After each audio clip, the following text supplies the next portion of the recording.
یورم when کلیورن جو کہا کرتے تھے اسلام از اے لائی، اسلام از ڈینجر، ہولی قرآن از پوائزن، نعوذ باللہ، اسلام جھوٹا ہے، اسلام خطرہ ہے اور نعوذ باللہ قرآن زہر ہے، اور پھر یہ نکل پڑے اپنی اس بات کو سچ ثابت کرنے کے سفر میں۔ لیکن کیسے اسلام کے خلاف بکس لکھتے لکھتے انہوں نے تسلیم کیا کہ اسلام سے سچا کوئی دین نہیں، اسلام امن ہے اور قرآن سے بڑھ کر کوئی دنیا میں سچی اور میٹھی کتاب نہیں ہے۔ سبحان اللہ، یہی سب ہم جانیں گے آج کی اس ویڈیو میں۔ As you all people know that this channel is only made to help the needy people. So کیا آپ نے ہمارا چینل سبسکرائب کیا ہے؟ آپ کے سامنے ایک بڑا سا ریڈ بٹن ہے، تو اس چینل کو سبسکرائب کریں اور بیل آئیکن بھی دبا دیں تاکہ ہر آنے والی نئی ویڈیو سب سے پہلے آپ تک پہنچ سکے۔ جورم وین کلیورن 1979 کو ایبسٹن میں پیدا ہوئے۔ تعلق ایک قطر عیسائی فیملی سے تھا۔ ان کا کہنا ہے کہ 16-17 سال کی عمر سے میرے ذہن میں ایک سوال اٹکا ہوا تھا کہ بائبل میں خدا خود کو ابدی کہہ رہا ہے، یعنی کہ اس کی ذات ہمیشہ ہے، اس کی ذات کبھی فنا ہونے والی نہیں، تو پھر حضرت عیسیٰ علیہ السلام جن کو ہم خدا کا بیٹا جانتے ہیں وہ کیسے سولی پر لٹکائے گئے؟ اگر خدا ابدی ہے تو اس کے بیٹے کو بھی ابدی ہونا چاہیے، مگر کوئی تسلی بخش جواب نہ ملنے پر میں نے اس سوال کو ادھورا ہی چھوڑ دیا۔ ان کا کہنا ہے کہ شروع ہی سے مجھے مسلمان پسند نہیں تھے، پھر جب میں یونیورسٹی میں گیا تو ایک واقعہ پیش آیا۔ یونیورسٹی میں ایک فلم میکر موجود تھے جن کا قتل ایک مسلمان لڑکی کی وجہ سے کر دیا گیا۔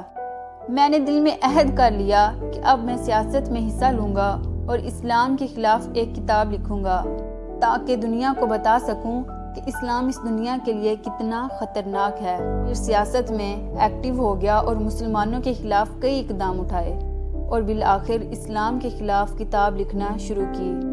شروع میں عیسائیت کو لے کر جو سوال میرے ذہن میں تھے وہ پھر سے ابھرنا شروع ہو گئے۔ پھر میں نے عیسائیوں کے خدا اور مسلمانوں کے خدا کا موازنہ شروع کیا۔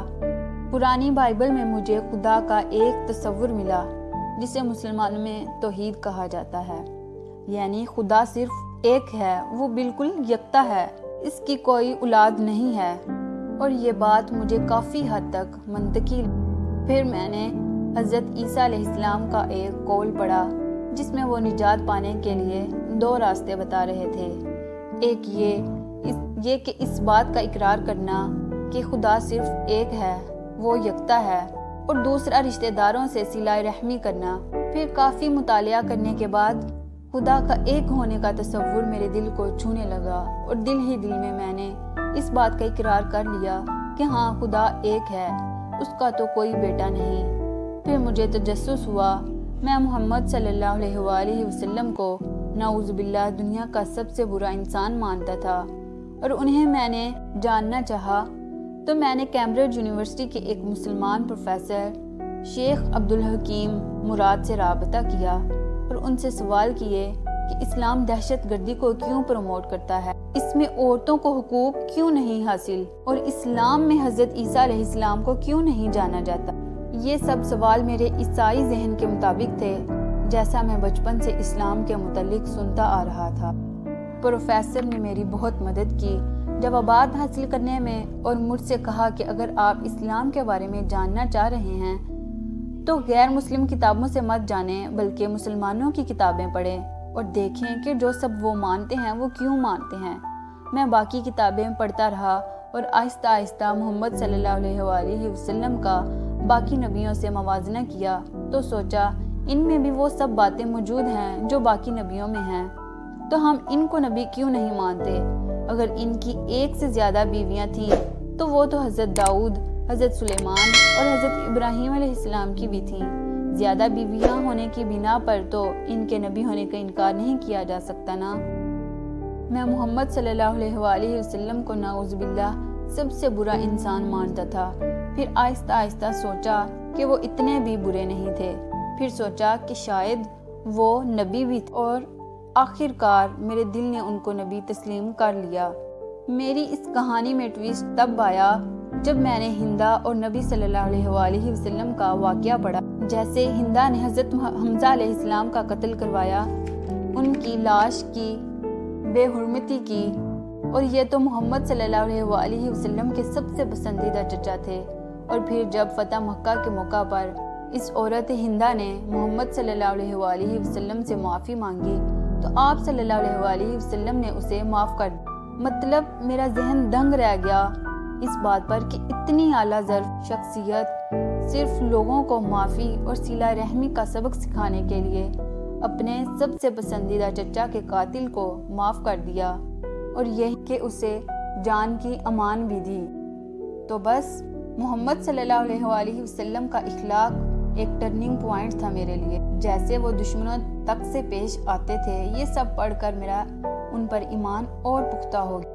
یہاں پہنچ کر ایک دم میں نے خود کو روکا کہ یہ میں کیا کر رہا ہوں۔ پہلے ایک خدا کے ہونے کا اقرار کیا اور اب محمد صلی اللہ علیہ وسلم کو نبی بھی مان گیا۔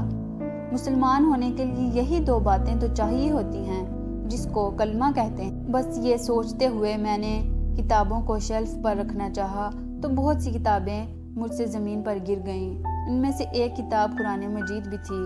اس کو میں نے اوپر اٹھایا تو وہ کھلی ہوئی تھی اور میرا ہاتھ سورہ الحج کی آیت نمبر 46 پر تھا، اور اس پر لکھا تھا کہ آنکھیں اندھی نہیں ہوتی، یہ تو دل ہیں جو اندھے ہوتے ہیں۔ اور میں نے خود سے کہا کہ یہی تو میرا مسئلہ ہے، میری آنکھیں تو نہیں اندھی، وہ تو سب دیکھ رہی ہیں۔ یہ سب تو میں نے خود ریسرچ کر کے لکھا ہے، کسی نے مجھ سے زبردستی تو نہیں لکھوایا۔ شاید یہ میری انا ہے جو مجھے اندھا کر رہی ہے۔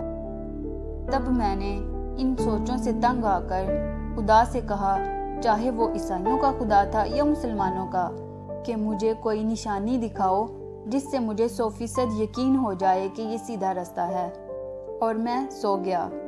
جب میں اگلی صبح اٹھا تو اس قدر پرسکون تھا کہ پوری زندگی کبھی خود کو اتنا پرسکون محسوس نہیں کیا تھا۔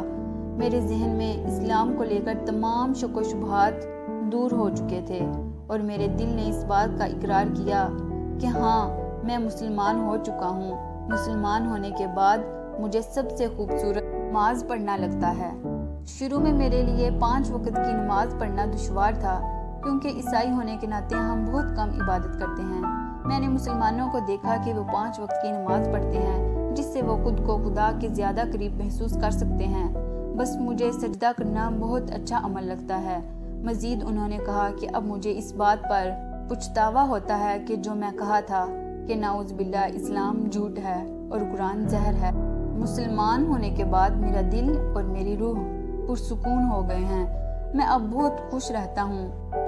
دوستو، صرف اس شخص کی نہیں، کسی بھی ایسے شخص کی کہانی پر غور کریں جو مسلمان ہوا ہو اور اس سے مسلمان ہونے کی وجہ پوچھی جائے تو وہ رسول صلی اللہ علیہ وسلم کے اخلاق کو اپنے مسلمان ہونے کی وجہ بتائے گا۔ مطلب اس قدر لوگ متاثر ہوتے ہیں ان کی شخصیت سے کہ اپنا مذہب تک چھوڑ دیں، اور ایک ہم مسلمان ہیں جو اپنے اخلاق کو چھوڑ کر دن بدن اپنے اندر بری عادات لاتے جا رہے ہیں، جیسے جھوٹ، کسی دوسرے کی خوشی سے جلنا، کسی کے گھر میں لڑائی کروانا۔ کس لیے؟ صرف اس لیے کہ ہم سے اگلے بندے کی خوشی نہیں دیکھی جاتی۔ اس قدر کم ظرف ہو چکے ہیں ہم لوگ۔